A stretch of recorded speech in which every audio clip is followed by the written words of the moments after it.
I hope you did well on that checkup. And now we're still on page 1078, but I want us to look at page 35 and the following pages. This is an important concept using the rate, distance, and time formula. And I'm going to give you a couple of tips that I think will help you, and then we're going to solve 3 problems together that actually are in your homework. All right, so I didn't just make these up. This will save you some time and help you get at least 3 problems correct over the next few pages. All right. Distance is a rate times a time. So let's think about the logic of this. Here in America, we think of traveling at rates like 50 miles per hour or 60 miles per hour. So let's say I'm going on a trip and I can travel 60 miles per hour and I'm going to drive for 3 hours. The question is, what distance have I traveled? So think about that, 60 miles in the first hour. The second hour, I can go another 60 miles per hour, right? And in the third hour, I'm going another 60 miles per hour for a total of 180 miles, okay? Or I could just take that rate of 60 times 3 and have 180 miles total distance traveled. Let's think of another illustration. Let's say you're jogging and you can jog at, we'll round it off, 5 miles per hour. That's probably kind of fast, but let's say 5 miles per hour, and you had a really good breakfast, and you're going to, for 4 hours straight, you're going to keep up that rate of 5 miles per hour for 4 hours. How far would you have traveled? So you can take the 5 miles per hour times 4 hours and see that you've gone a distance of 20. Okay, does that make sense? Now we can use the formula as well to go the other direction and figure out rate and time using the same relationship. So let me show you if I wanted to find out my rate. Let's say I knew I had traveled 100 miles and I had gone the 100 miles in 4 hours. And I want to know what was my rate. Okay? So if I want to solve for the rate, I'm going to take both sides of the equation and divide by the time. And that way time will cancel out and rate will equal distance divided by time. So if I wanted to know what my rate was, I'd go on 100 miles in 4 hours. I would take the 100 miles, divide by 4 hours, and I would have 25 miles per hour, okay? This same formula, I could solve for the time. So I'm going to just lightly erase that and say, okay, this time I want to solve for what is the time it would take if I went 25 miles per hour and I need to go 100 miles, how long would it take? So now I'm going to divide by the rate on both sides, and so we get a formula of time equals distance divided by rate. All right, so that's what the PACE explains on that yellow page and how you can rearrange the equations. However, I am going to show you the magic triangle, which always works for these distance, rate, and time problems, and I think is easier because you only have to remember one equation. So we're going to make a triangle here.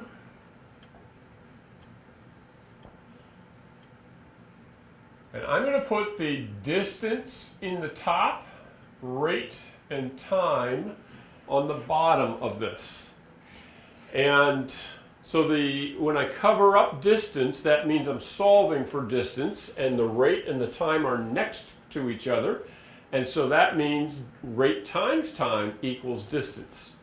But here's where it gets really fun. If I wanted to solve for the rate, I would cover up rate. And notice distance is on top of time. So distance divided by time would be the rate, or I could cover up time and the distance. Remember that story I told you, 100 miles, and if I went 25 miles per hour, the distance divided by that rate would be 4 hours. So whatever's on the top, you divide by the one on the bottom to get the other quantity, okay? Or if you're solving for the one on the top, you cover that up, and these two are side by side, so you multiply them. So it's like magic. Instead of memorizing a whole bunch of formulas, and I don't know, to me this kind of looks like dirt, D-I-R-T, does that help? And the D is on the top, alphabet on the top, the first letter in the alphabet, D, comes before R and T. Or you think of a hill, if the kids are playing, you know, King of the Hill on this dirt mound, you know, it's going to be a lot of dirt on the top, maybe the grass is down the side. I'm just making stuff up, I don't know. Anyways, just take a mental picture of that, memorize that, and now we're going to use this. I'm going to use this magic triangle to solve some problems here, okay? Let's look over here at this one, and if I'm going to go 2,200 kilometers at a rate of 80 kilometers per hour, I want to know how long will that take me. Now, how do I know this is a distance? Well, this is measured in kilometers, and kilometers is a distance measurement. So I'm going to label this D. This says 80 kilometers per hour. Whenever you see a distance over a time, miles per hour, feet per second, meters per second, something like that, where you have a distance over a time, that is a rate, okay? So I recognize that this is a rate, and I want to know what was the time. So I'm going to look over here at the magic triangle. If I know the distance, and I know the rate, and I'm trying to find the time, okay, cover that up, then that tells me I'm going to take the distance and divide by the rate. Does that make sense? All right, so I'm going to put the 2,200, all right, and divide by 80. And again, it's a Friday afternoon. It's 4:30, it's snowing outside, and I'm going home for supper pretty soon, so my brain is fried. I'm just going to use my calculator, and I come up with 27.5. Now, what is that? Okay, let's look at it. We solve for the time. So 27.5, but is that going to be minutes? Is that seconds? Or what is it? Well, look at this rate right here. This was kilometers. This was kilometers per hour. And so there's my clue that the answer came out in hours. Okay? That was one of the harder ones on that page. Okay, so that one's done. Ooh, this one's a doozy. This is actually, let's look at this. This is a rate. Okay, kilometers per hour. Here's a rate. And we have a time. Let's see here. Rate and time. Ooh, I must be solving for distance. Okay, the one that's missing is distance. And since they're side by side, I'm going to multiply. Now, right away, let's turn this into an improper fraction. So 17 over 4. This would be 68 plus 1 is 69 over 4. And I'm going to multiply that times 3 times 2 is 6 plus 1 is 7 over 3. Okay, are you with me?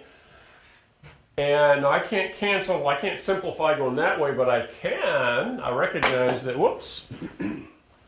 I recognize that 69 I can divide by 3. And so that's going to be 23. Okay? And so now I can multiply 23 times 7. And then take that answer and divide by 4. 23 times 7 is 161, and then divided by 4 equals 40.25, or 40 and 1/4. If you multiplied it out and then divided, you'd have 40 and 1/4. Now, what is that? Well, this was in kilometers per hour, and this was 2 1/3 hours. So what total distance did we travel? Is this feet? Is this miles? Is this centimeters? No, it's going to be kilometers. Okay, so the units for the answer are going to come right from the units that we use to solve the problem. All right. Whoop. Let's do one more, and this is also on in your homework here. Now this one's kind of tricky, and they do give you a hint. They say this is 3 3 and 26. This means 3 minutes and 26 seconds, okay? That's how that sometimes is written. If any students are involved in track, for instance, where you're running races and they're writing down your times, this is how they'll do it, and sometimes even put tenths of a second after that. So 3 minutes and 26 seconds. And we want to figure out what the rate is, okay? Because we know the meters, that's a distance. We know the time, 3 minutes and 26 seconds, and we want to figure out the rate. And I think that problem tells us we're going to do it in meters per second rather than minutes. So the first thing we have to do is figure out, okay, well, how many seconds are in 1 minute? How many seconds are in 1 minute? Did you say 60? Good. So how many seconds are in 3 minutes? Let's try to do some mental math. 60 times 3, 180. And then we'll add the 26. So we get 206 seconds. Okay? Now let's go back here and figure out what we're doing. We're trying to solve for the rate. I have distance and time. So I'm going to take the 1500 and divide by 206. 1500 divided by 206. Whoa, look at that. I'm glad I wasn't dividing that out and letting it go on and on and on and on and on. 7.281553398. Thankfully, the answer, or the directions tell us on page 38 to round to the hundredths place. So let me write it up here so I don't have to lean over. 7281555, etc. So let's remember where the hundredths place is. This is tenths. This is hundredths. So that means I'm going to stop right here. I look at this one. It's less than 5. So that means I can round the answer off to just be 7.28. And let's figure out what unit should we have on that. All right, again, this is rate, so we're going to have 2 units. Meters, now don't say per minute, because remember we converted it to seconds. So that'll be meters per second, okay? So hopefully that helps, and you can do some more problems on there. My goal is, at some point here, to make up a solution manual, because I noticed that the answer key, and there's some story problems on page 39. Look at that. Some really cool pictures here for you guys. They give you some space for solving it here. But they don't show how you get the answer. All they do is show what the final answer is in the answer key. So if you don't get the right answer, you might feel like, I don't know how to do this. What am I doing? Okay. So my goal is to make up a solution manual at some point. But at this point, all I have is this video. Hopefully that helps. All right. I'm going to stop now. We're going to do one more video about this last section of converting units.